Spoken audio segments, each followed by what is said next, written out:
I'd like to have an adventure, to seek my fortune and fame. But I think I might get homesick, so I'll just play my video game. I'd like to be in the circus with lions and tigers to tame. But it seems like too much work, so I'll just play my video game.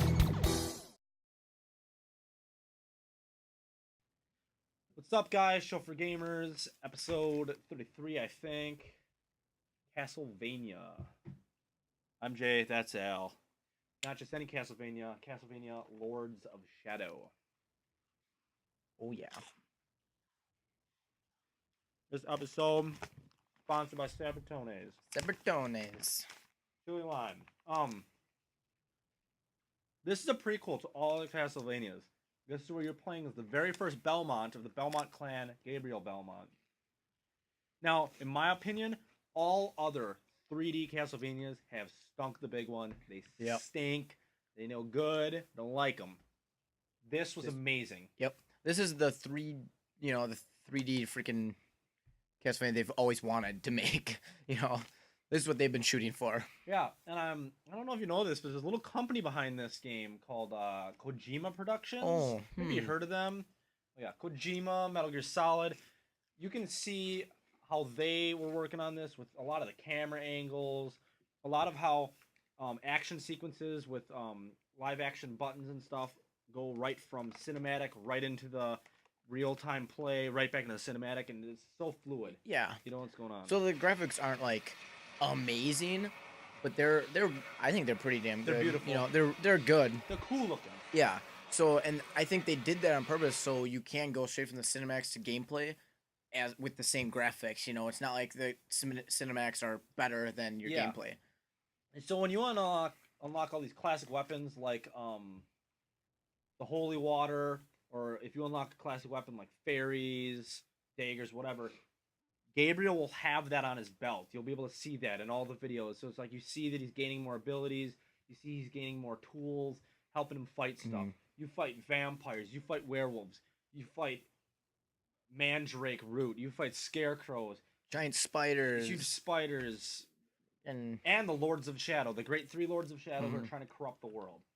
You won't fight Dracula or nothing in this one because it's prequel.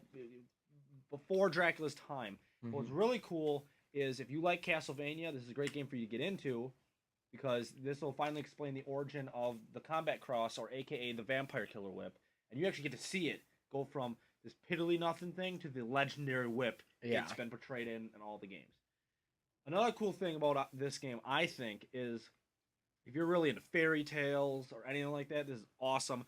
Beautiful artwork within the menu book. yeah, the menu book is, I think, one of my favorite parts of the game. It's just because every monster you encounter, every item you get and stuff, it all has its own art, and it's got a bio to it and everything. It's great. There's also fallen soldiers you find, and you get scrolls from them. They all, they got. It's just all the art is amazing in this game. Yeah, and with the fallen scroll things, which leads us to collectibles, the fallen scrolls actually help you. They'll give you tips on how to beat the next puzzle coming up or whatever.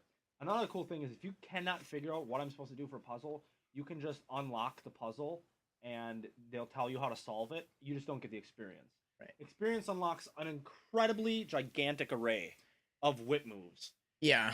And then when you're like, man, there's a lot of whip moves to learn. This is crazy. Then they stack on light and shadow magic that when you're in that state, there's even more whip moves. Then you combine that with other things you unlock, like the angel wings. It gets even more complex. Yeah, it gives you the ability to have these crazy combos by combining the different magics with all your different whip things and the wings. It's just like you can have some crazy battles just by comboing those together, Sweet graphics. Everything you love about Castlevania is here. At least for me it was. Mm-hmm. Totally sweet. Awesome story. Cool ending. Totally Very long. worth playing. Yeah, it's really long. There's like 12 levels, and in each level there's like anywhere from 2 to 6 stages in each one. It's really sweet. Every loading screen has dialogue and is telling you about the story. It just never stops. It's this huge, nonstop, awesome, old experience of fighting monsters. It's really sweet. Yeah. Only thing, I was so 10, 10, 10, sitting there thinking 10. right at the end of the game, you go to the land of the dead, right? It's not right at the end, but it's near the end.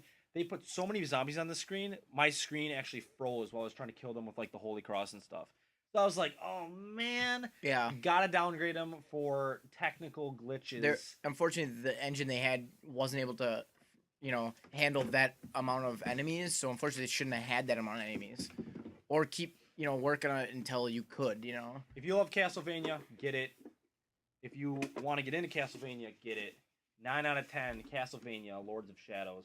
Coming up next, Enslaved. What was it? Odyssey to the West, I think it's called. We got Medal of Honors out. Yeah. And but next week, or do you think you can handle it next week, or no? I don't know. Maybe It's next up in week. the air, but Fallout New Vegas is coming out tonight. He's going to the midnight. Yeah, I'm going thing. midnight release tonight, and I'm gonna play the shit out of it. But I don't know. And what better episode coming up next? Do the Truffle Shuffle. You guys gotta watch it.